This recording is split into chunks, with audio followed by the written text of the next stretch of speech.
Hi friends, ಹೇಗಿದ್ದೀರಿ? ಎಲ್ಲರೂ ಚೆನ್ನಾಗಿದ್ದೀರಿ ಅಂತ ಅಂದ್ಕೊಂಡಿದ್ದೇನೆ. ಬನ್ನಿ, ಇವತ್ತೊಂದು ಹೊಸ ವಿಧಾನದಲ್ಲಿ, ಕಡಿಮೆ ಸಮಯದಲ್ಲಿ, ಕಡಿಮೆ ಇಂಗ್ರೀಡಿಯೆಂಟ್ಸಿಗೆ ಹೊಸ ವಿಧಾನದಲ್ಲಿ ಮಾಡಿರುವಂಥ ಒಂದು ಸಿಹಿ ಪಡ್ಡು ತುಂಬ ಅದ್ಭುತವಾಗಿ ಬಂದಿದೆ. ಇದು ಎಲ್ಲರಿಗೂ ಇಷ್ಟವಾಗುವಂಥ ಒಂದು ರೆಸಿಪಿ.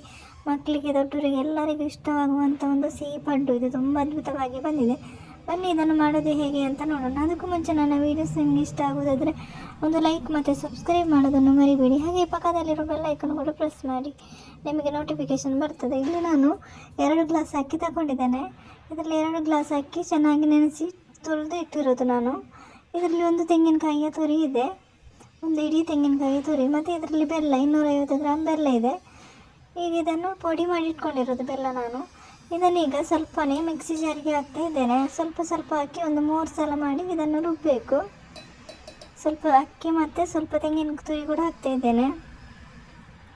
ಸ್ವಲ್ಪ ಸ್ವಲ್ಪ ಹಾಕಿ ರುಬ್ಬಬೇಕು.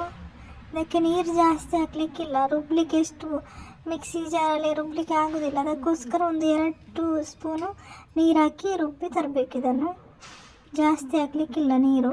ನೋಡಿ, ಇದಕ್ಕೆ ನಾನು ಒಂದು 2 ಸ್ಪೂನ್ ನೀರು ಹಾಕಿ ರುಬ್ಬಿ ಇಟ್ಟಿರೋದು. ಈಗ ಇದು 3ನೇ ಸಲದ್ದು. ಇದಕ್ಕೆ ಸ್ವಲ್ಪ ಒಂದು 2 ಏಲಕ್ಕಿ ಹಾಕಿ ರುಬ್ಬಿ ನಾನು ತಂದಿದ್ದೇನೆ. ನೋಡಿ, ಒಟ್ಟಿಗೆ ನನಗೆ 4 ಸ್ಪೂನು ನೀರು ಯೂಸ್ ಮಾಡಿರೋದು. ನಾನು 4 ಸ್ಪೂನು ನೀರು ಹಾಕಿ ರುಬ್ಬಿರೋದು.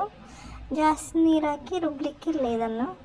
ಈಗ ಇದಕ್ಕೆ ನೋಡಿ ಎಲ್ಲವನ್ನು ಕೂಡ ರುಬ್ಬಿ ತಂದಿದ್ದೇನೆ. ಈಗ ಇದಕ್ಕೆ ಒಂದು 1/4 ಟೀ ಸ್ಪೂನು ಸೋಡಾ ಹುಡಿ ಹಾಕ್ತಾ ಇದ್ದೇನೆ, ಅಡಿಗೆ ಸೋಡಾ, ಮತ್ತು ಸ್ವಲ್ಪ ಉಪ್ಪು ಹಾಕ್ತಾ ಇರೋದು. ಸ್ವಲ್ಪ ಒಂದು ಚಿಟಿಕೆಯಷ್ಟು ಉಪ್ಪು ಹಾಕ್ತಾ ಇರೋದು.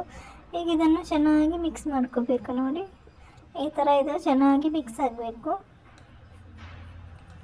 ತುಂಬ ಅದ್ಭುತವಾಗಿ ಬಂದಿರುವಂಥ ಒಂದು ಸಿಹಿ ಪಡ್ಡು ರೆಸಿಪಿ. ತುಂಬ ಅದ್ಭುತವಾಗಿ ಬಂದಿದೆ. ರೆಸಿಪಿಯೊಮ್ಮೆ ಟ್ರೈ ಮಾಡಿ.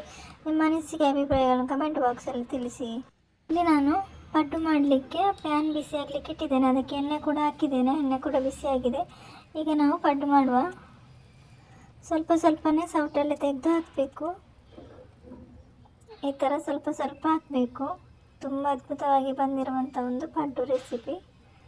ನೋಡಿ, ಈ ಥರ ಸ್ವಲ್ಪ ಹಾಕಬೇಕು, ಜಾಸ್ತಿ ಹಾಕಬಾರ್ದು. ರೆಸಿಪಿಯನ್ನು ಟ್ರೈ ಮಾಡಿ. ನಿಮ್ಮ ಅನಿಸಿಕೆ ಅಭಿಪ್ರಾಯಗಳನ್ನು ಕಮೆಂಟ್ ಬಾಕ್ಸಲ್ಲಿ ತಿಳಿಸಿ. ಹಾಗೆ ಸಬ್ಸ್ಕ್ರೈಬ್ ಮಾಡೋದನ್ನು ಮರಿಬೇಡಿ. ಹಾಗೆ ಪಕ್ಕದಲ್ಲಿರೋ ಬೆಲ್ ಐಕನ್ ಕೂಡ ಪ್ರೆಸ್ ಮಾಡಿ, ನಿಮಗೆ ನೋಟಿಫಿಕೇಷನ್ ಬರ್ತದೆ. ಹಾಗೆ ನಿಮ್ಮ ಫ್ರೆಂಡ್ಸ್ ಫ್ಯಾಮಿಲಿ ಜೊತೆ ಶೇರ್ ಮಾಡಿ, ಸಪೋರ್ಟ್ ಮಾಡಿ. ಈಗ ಇದನ್ನು ಮುಚ್ಚಳ ಮುಚ್ಚಿ ಮೀಡಿಯಮ್ ಫ್ಲೇಮಲ್ಲಿ ಒಂದು 5 ನಿಮಿಷ ಬೇಯಿಸ್ಕೋಬೇಕು.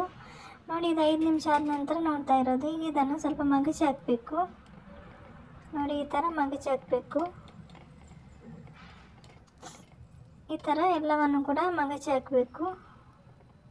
ಈಗ ಮಗಚಿ ಹಾಕಿದ ನಂತರ ಒಂದು 5 ನಿಮಿಷ ಬೇಯಿಸ್ಕೋಬೇಕು. ಇದು ಬೇಯಿಸ್ಕೊಂಡ ನಂತರ ನಾನು ಈಗ ತೆಗಿತಾ ಇರೋದು.